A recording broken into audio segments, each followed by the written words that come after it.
નમસ્તે વિદ્યાર્થી મિત્રો, ગુડ મોર્નિંગ મિત્રો. મારા વિડિયો લેક્ચરમાં તમારું સ્વાગત છે. મિત્રો, મારી ચેનલ તમે સબસ્ક્રાઇબ કરશો જેથી ભૌતિક વિજ્ઞાનના જે કંઈ વિડિયો લેક્ચર હોય એ તમને નોટિફિકેશન દ્વારા તરત મળતા રહે. મિત્રો, ધોરણ 12 સાયન્સ પ્રકરણ 13 અને એમાં ન્યુક્લિયસ અને આ ચેપ્ટરમાં આપણે આલ્ફા બીટા ગેમા ક્ષયની વાત કરી અને હવે વાત આવે છે ન્યુક્લિયર ઉર્જા. તો મિત્રો, આ ન્યુક્લિયર ઉર્જા એટલે શું? તો ન્યુક્લિયર પ્રક્રિયામાં મુક્ત થતી ઉર્જા એને શું કહેવામાં આવે છે? ન્યુક્લિયર ઉર્જા. કોઈ પણ ન્યુક્લિયર પ્રક્રિયા હોય એમાં મુક્ત થતી ઉર્જા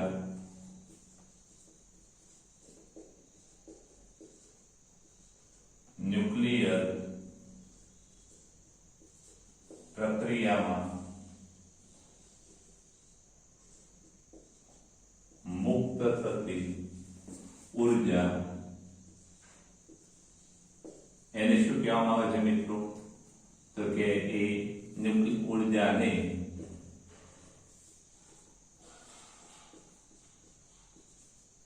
ન્યુક્લિયર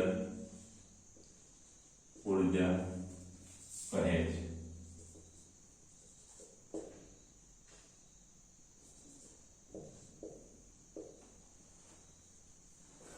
હવે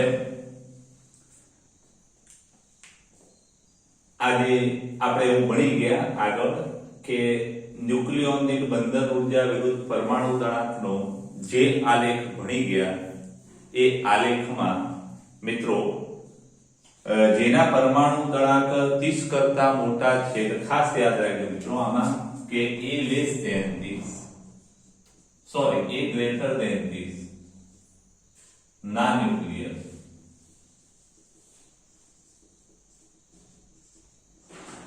અને એટલે કે 30 થી મોટા ભારે અને મિત્રો અહીંયા 170 થી ઓછા એ લેસ ધેન 170 ના ન્યુક્લિયર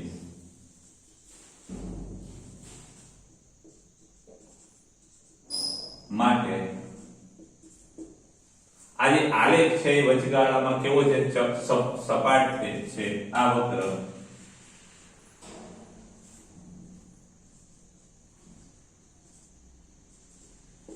સપાટ એટલે મિત્રો લગભગ ઉર્જા અચળ જેવી છે. જ્યારે આટલા મોટા વિસ્તારમાં મિત્રો 8 MeV થી લગભગ 8.8 કે 8.9 MeV એટલે 0.9 નો ડિફરન્સ છે આટલા મોટા વિસ્તારમાં. એટલે એ ખૂબ મોટો ફેરફાર કહી ના શકાય. એટલે આપણે એમ કહી શકીએ કે ઉર્જા આ વિસ્તારમાં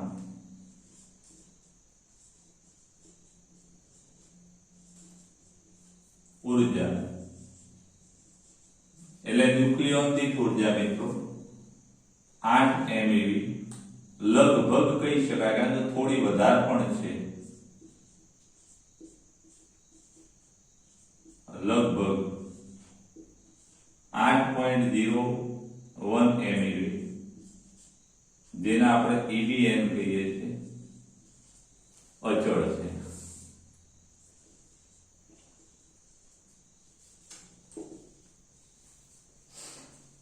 IBM નું મૂલ્ય છે આટલું લગભગ અચળ છે.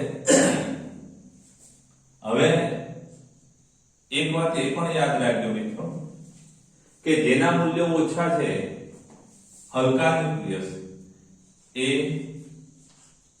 લેસ ધેન 30 ના અને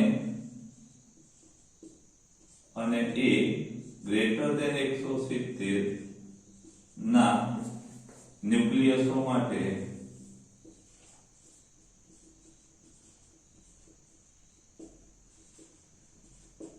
ન્યુક્લિયોન દીઠ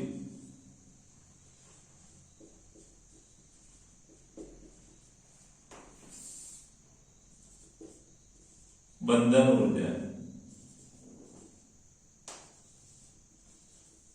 જેના આપણે કહીએ છીએ EBM ના મૂલ્યો ખૂબ નાના છે અથવા તો નાના છે. કૌંસમાં આપણે એમ કહી શકીએ કે Bn less than 8.0 MeV. 8.0 MeV કરતા મિત્રો આ મૂલ્યો ઓછા છે.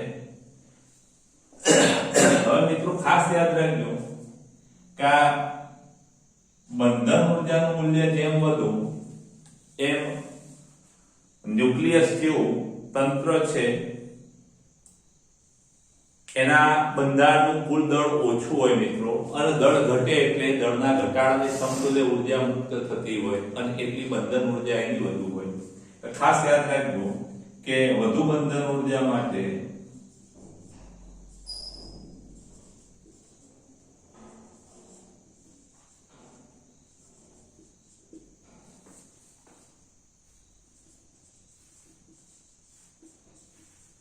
ન્યુક્લિયસ જેવા બંધિત તંત્રનું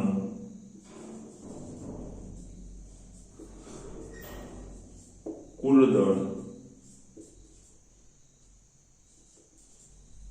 ઓછું હોય છે મિત્રો.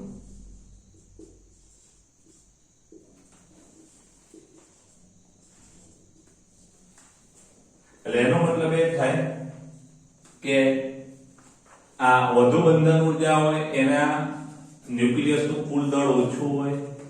એટલે જો ઓછી બંધન ઊર્જા ધરાવતો ન્યુક્લિયસ છે એની વધુ બંધન ઊર્જા ધરાવતા ન્યુક્લિયસમાં જો રૂપાંતર થાય તો મિત્રો ઊર્જા ઉત્પન્ન થાય. ખાસ ધ્યાન રાખજો માટે ઓછી બંધન ઊર્જા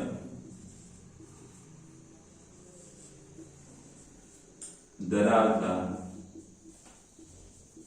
અથવા ધરાવતો ન્યુક્લિયસ, અહીંયા ખાસ યાદ રાખજો ઓછી કુલ બંધન ઊર્જા,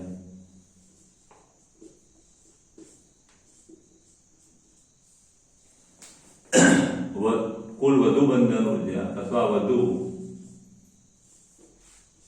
કુલ બંધન ઊર્જા ધરાવતા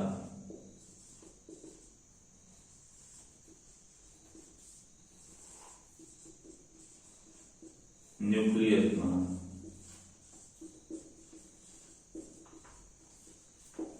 રૂપાંતર પામે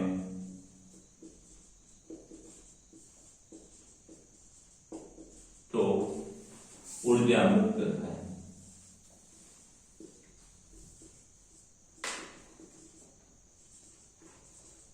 અને આ જે ઊર્જા છે મિત્રો એ ઊર્જા છે આ ન્યુક્લિયર ઊર્જા. હવે મિત્રો ખાસ યાદ રાખજો કે આ ભારે ન્યુક્લિયસો જો વિખંડન થાય અને વચગાળાના ન્યુક્લિયસો 2 કે 3 બને તો પણ બંધન ઊર્જા વધે, કુલ બંધન ઊર્જા. અને હલકા ન્યુક્લિયસો કોઈક રીતે સંયોજિત થાય અને ભારે ન્યુક્લિયસ બને તો પણ મિત્રો બંધન ઊર્જા વધે.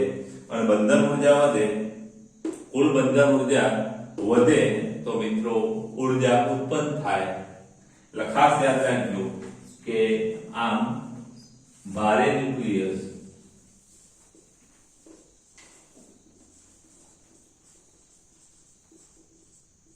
નો વિખંડન થઈ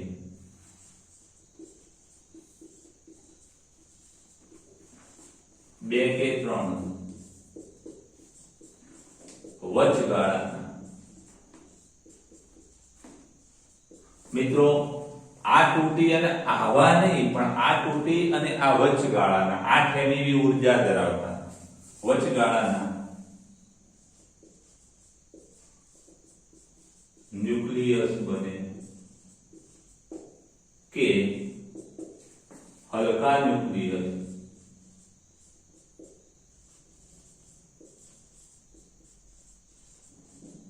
સંયોજિત થઈ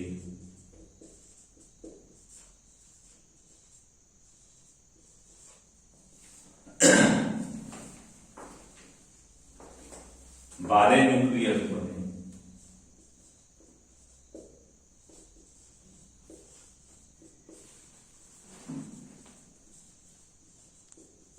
તો આવું જ બને મતલબ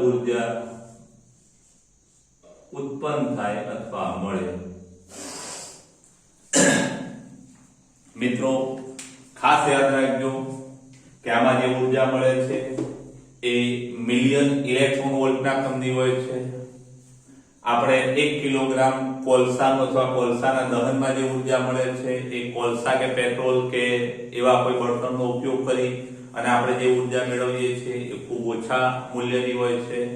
જ્યારે 1 કિલોગ્રામ કોલસાની વાત કરીએ, 1 કિલોગ્રામ કોલસાના દહનથી જે ઉર્જા મળે એની જગ્યાએ 1 કિલોગ્રામ કોલસાની જગ્યાએ તમે 1 કિલોગ્રામ યુરેનિયમ લો અને આ 1 કિલોગ્રામ યુરેનિયમના ન્યુક્લિયસની જો ઉર્જામાં રૂપાંતર કરવામાં આવે તો મિત્રો 1 કિલોગ્રામ કોલસા માટે 1 કેજી કોલસા એટલે કાર્બન કહીએ, કોલસો જ રાખીએ। કોલસાના દહનથી આપણને જે ઉર્જા મળે એ ઉર્જા કેટલી હોય છે મિત્રો કે 10⁷ જૂલ। અને મિત્રો આ 1 કેજી યુરેનિયમ લેવામાં આવે અને ન્યુક્લિયર ઉર્જાનું રૂપાંતર કરવામાં આવે તો મિત્રો આ 10⁷ ની જગ્યાએ 14 ઘાત જૂલ મળે છે। ખાસ યાદ રાખજો કોલસામાં જે ઉર્જા મળે એના કરતા આમાં ઉપરથી ઉર્જા 10⁷ ઘાત ગણી છે। તમારે ટેક્સ્ટમાં પાછું 10�6 ઘાત ગણી લખેલું છે એટલે આપણે પરીક્ષામાં પૂછાય તો 10�6 ઘાત ગણી લખવાનું, પણ આ પૂછાય તો તમારે આ લખવાનું।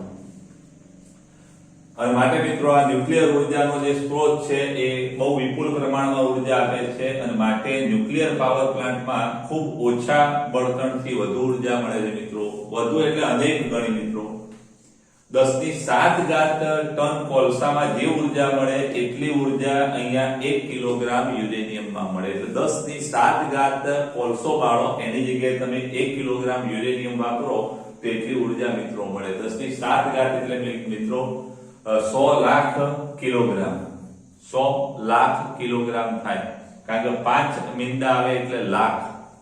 મિત્રો આ ટોપિક જરા સ્ક્રીનશોટ લઈને ઉતારી દેજો। એટલે અહીંયા મિત્રો ખાસ યાદ રાખજો કે અહીંયા 10⁴ ભાગ્યા 10⁷ is equal to અહીંયા માસ ઓફ યુરેનિયમ અને ભાગ્યા માસ of carbon is equal to કેટલા થાય 10⁷। માટે આપણે એમ કહી શકીએ કે આના પરથી કે 1 KG uranium is equal to 1 KG uranium is equal to આ m કાર્બન કેટલા 10⁷ ઘાત। એટલે ખાસ યાદ રાખજો કે 1 કેજી યુરેનિયમમાં કેટલી ઉર્જા મળે તો મિત્રો 10⁷ ઘાત કોલસો બાળવાથી જેટલી મળે કેજી એટલી ઉર્જા અહીંયા 1 કિલોગ્રામ યુરેનિયમમાં મળે। મિત્રો ખાસ યાદ રાખજો આ કે 10⁷ ઘાત કેજી કોલસો બાળતા જે ઉર્જા મળે એટલી ઉર્જા 1 કિલોગ્રામ યુરેનિયમમાં મળે। મિત્રો હવે સ્ક્રીનશોટ લઈ લેજો।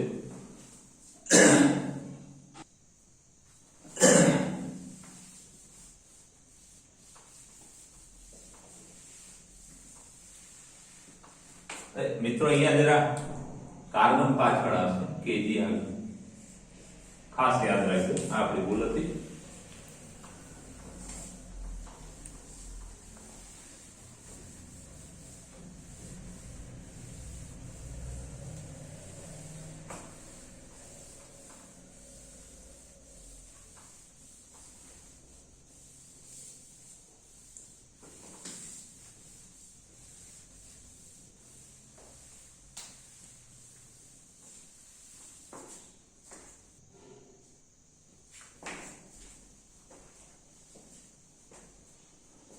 મિત્રો ન્યુક્લિયર વિખંડન તો ખાસ ચેડવિકે ન્યુટ્રોનની શોધ કરી 1932 માં અને એ ન્યુટ્રોન એ વિદ્યુતની દ્રષ્ટિએ તટસ્થ છે અને માટે કોઈ ન્યુક્લિયસ પર પ્રતાડિત કરવા માટે ન્યુટ્રોન છે એ મિત્રો સારામાં સારો પણ છે, કારણ કે ન્યુટ્રોનને કોઈ પણ પ્રકારના અપાકર્ષણ બળનો સામનો કરવો પડતો નથી, કારણ કે વિદ્યુતની દ્રષ્ટિએ તટસ્થ છે એટલે એને કુલંબ બળ લાગશે નહીં, એટલે સહેલાઈથી ન્યુક્લિયસમાં દાખલ થઈ શકે।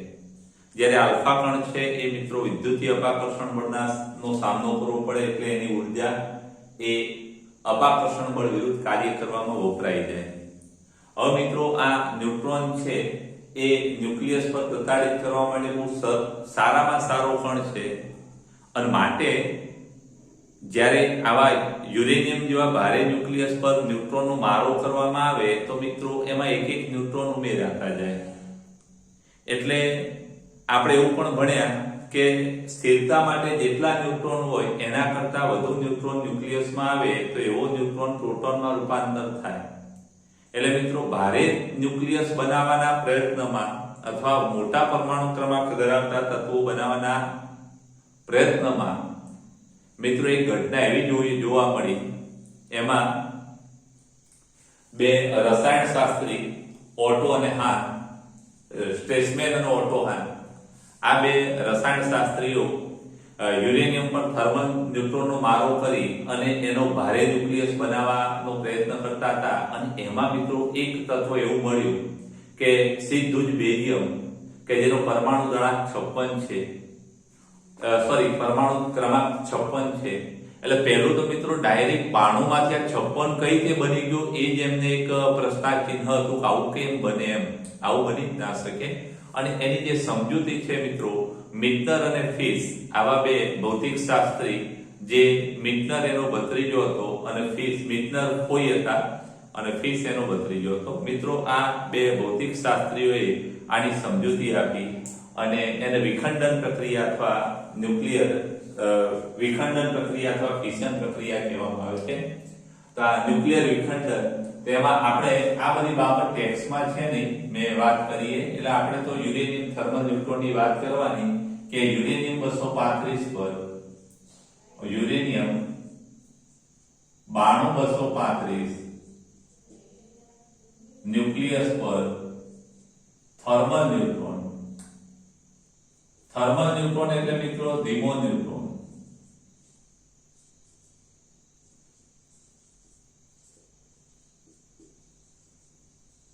નો મારો કરતા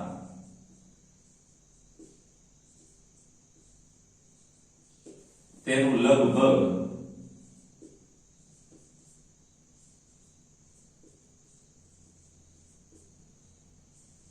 બે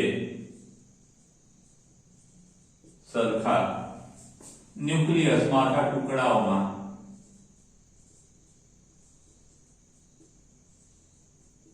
વિખંડન થાય.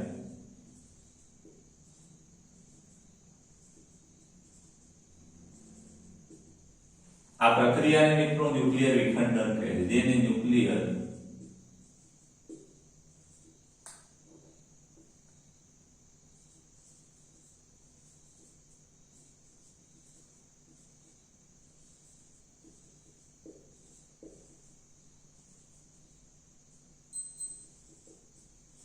પ્રક્રિયા કહે છે.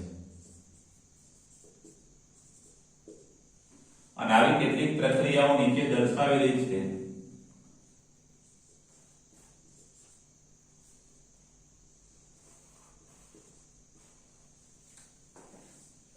આવી પ્રક્રિયાઓ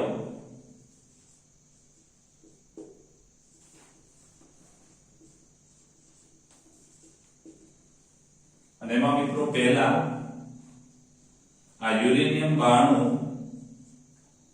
235 પરમાણુ દળાંક ધરાવતો યુરેનિયમનો ન્યુક્લિયસ છે, એના પર આપણે થર્મલ ન્યુટ્રોનનો મારો કરીએ. થર્મલ ન્યુટ્રોન એટલે પરમાણુ ક્રમાંક 0, પરમાણુ દળાંક 1. ત્યારે પહેલા આ ન્યુટ્રોન છે આ યુરેનિયમના ન્યુક્લિયસમાં ઉમેરાશે અને ઉમેરાશે એટલે મિત્રો અહીંયા ન્યુક્લિયોન્સની સંખ્યા 236 થશે.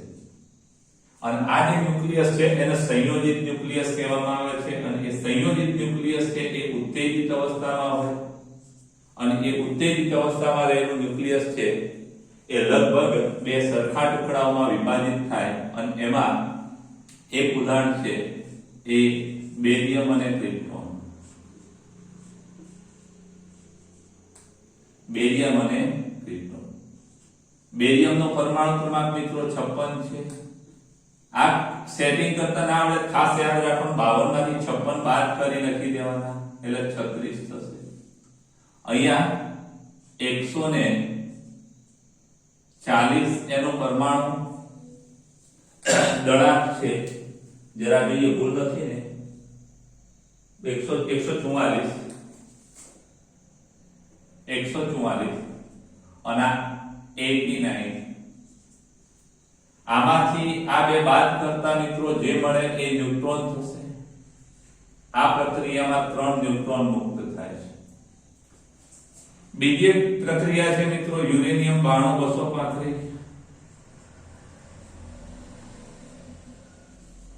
એમાં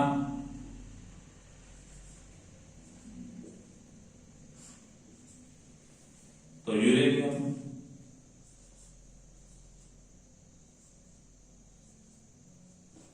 236. તો આના બે લગભગ સરખા ટુકડા.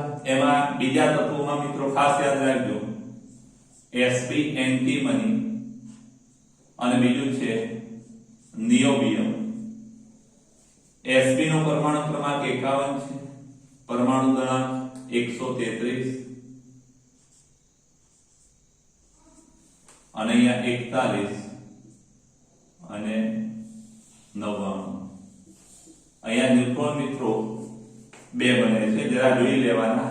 9 ને 3 10 11 12 12 ને 4 4 બનશે.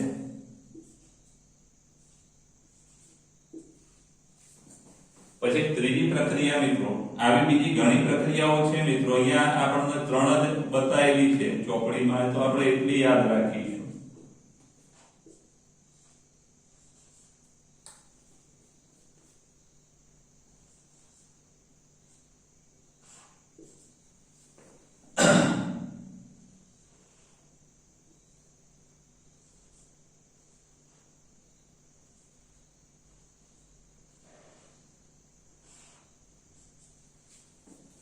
તો હવે ઝેનોન અને સ્ટ્રોન્સિયમ. ઝેનોનનો પરમાણુ ક્રમાંક 54, અહીંયા 54 એટલે આનો થશે 38 અને અહીંયા 140 અને અહીંયા 94 અને ન્યુટ્રોન 2. જરા જોઈ લઈએ. 140 અને 94 એટલે 234 થશે. 34 ને 2 36. તો મિત્રો ખાસ યાદ રાખજો કે આ યુરેનિયમનો ન્યુક્લિયસ કે જે સ્થાયી છે એમાં એક ન્યુટ્રોન ઉમેરાયો. જેવી રીતે કોઈ બહુ શાંતિથી રહેતું ફેમિલી હોય એમાં કોઈ એક વ્યક્તિ આવે પરણી, અને એ જે પરણીને આવેલો વ્યક્તિ છે એ પછી એમાં ઘરમાં ઉમેરાય પહેલા તો, અને એ ઉમેરાય એટલે ઘરના વાતાવરણમાં એ ઘરનું વાતાવરણ ધીમે ધીમે ઉત્તેજિત થાય. એમ આ યુરેનિયમના ન્યુક્લિયસ છે એમાં આ 36મો ન્યુટ્રોન છે એ યુરેનિયમના ન્યુક્લિયસને ઉત્તેજિત કરશે, અને એ જે ઉત્તેજિત થયેલો યુરેનિયમનો ન્યુક્લિયસ છે જેમ ઘરના પણ ભાગ પડે ફેમિલીમાં, એવી રીતે અહીંયા બે ટુકડાઓમાં વિખંડિત કરશે મિત્રો બેરિયમ અને ક્રિપ્ટોન. આ બેરિયમ કે જેનો 56 પરમાણુ ક્રમાંક અને દળાંક આટલો, અને જ્યારે કોઈ આ રીતે વિખંડિત થાય એટલે મિત્રો કેટલીક ઉર્જા પણ ઉત્પન્ન થાય. આ દરેક પ્રક્રિયામાં ઉર્જા ઉત્પન્ન થતી હોય છે. હવે આમાં મિત્રો ખાસ યાદ રાખજો કે આ વિખંડનની પ્રક્રિયામાં કુલ કેટલા ટુકડા મળતા હોય છે મિત્રો? ઘણા ટુકડા મળે છે. આ બંનેની બાદબાકી કરો ને, ભારેમાં ભારે કયો આ છે અને હલકામાં હલકો આ છે, એટલે આ બંનેની બાદબાકી કરતા જે આંકડો મળે એટલા ટુકડા મળે મિત્રો. ખાસ યાદ રાખજો, આ બંનેની બાદબાકી કરો એટલા ટુકડા મળે. અહીંયા વિખંડનમાં કેટલી ઉર્જા ઉત્પન્ન થાય? તો આ વિખંડન પ્રક્રિયામાં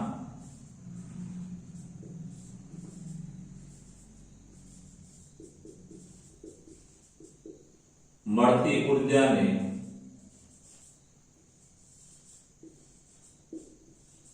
વિખંડન ઉર્જા કહે છે.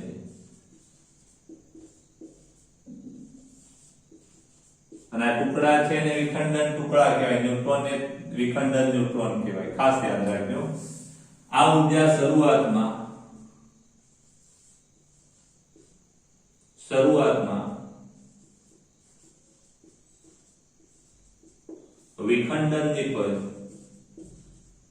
અથવા વિખંડન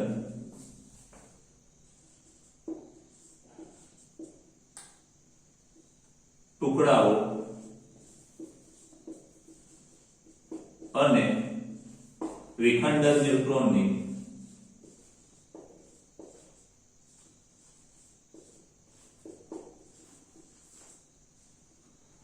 ગતિ ઊર્જા સ્વરૂપે હોય છે.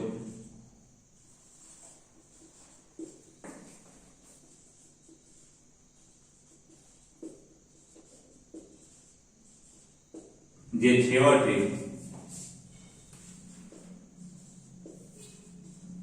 ઉષ્મા ઊર્જા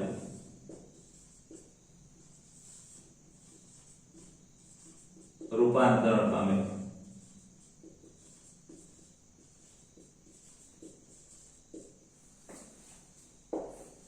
અહીંયા દરેક વિખંડન દીઠ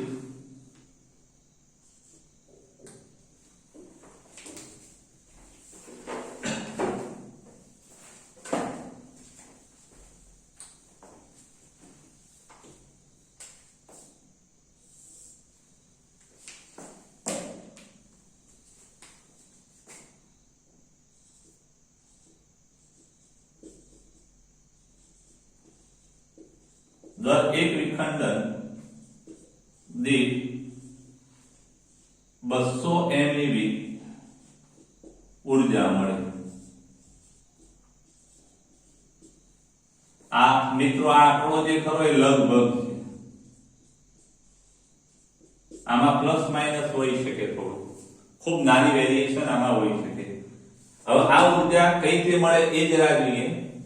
તો માનો કે કોઈ 240 નો પરમાણુ દળાંક ધરાવતો હોય, આ યુરેનિયમ 238 છે એટલે 240 લઈ લઈએ. એ બરાબર 240 માટે EBN નું મૂલ્ય 7.6 MeV આટલી ઊર્જા છે મિત્રો. અને એ વિખંડન પામે 238 એટલે લગભગ મિત્રો 40 થશે. 38 બે ન્યુક્લિયોન આગા પાછા કરવાથી કઈ ફેર નહીં પડે. 240 ના બે ટુકડા બને તો 120 ના બને. 120 એટલે 127 કરતા અને અહીંયા મિત્રો તમે જુઓ 8 ઉપર વેલ્યુ છે. 8 ઉપર એટલે 8.5 MeV હશે. એટલે આપણે એ બરાબર 120 ના બે ટુકડા બને. 120 ના બે ટુકડા બને, બે વિખંડન ટુકડા બને.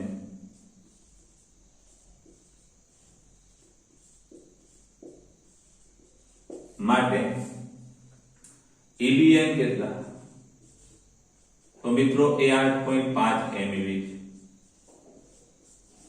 તો મિત્રો આ એક ન્યુક્લિયોન દીઠ કેટલો કે EBN ડેલ્ટા EBN એક ન્યુક્લિયોન દીઠ ઊર્જા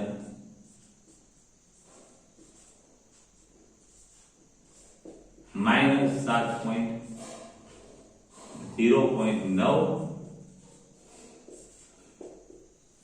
આ એક ન્યુક્લિયોન દીઠ આટલી ઊર્જા વધે તો અહીંયા ન્યુક્લિયોન કેટલા છે મિત્રો? 240. અહીંયા 120 ના બે બને એટલે 240 જ થશે. અને માટે મુક્ત થતી ઊર્જા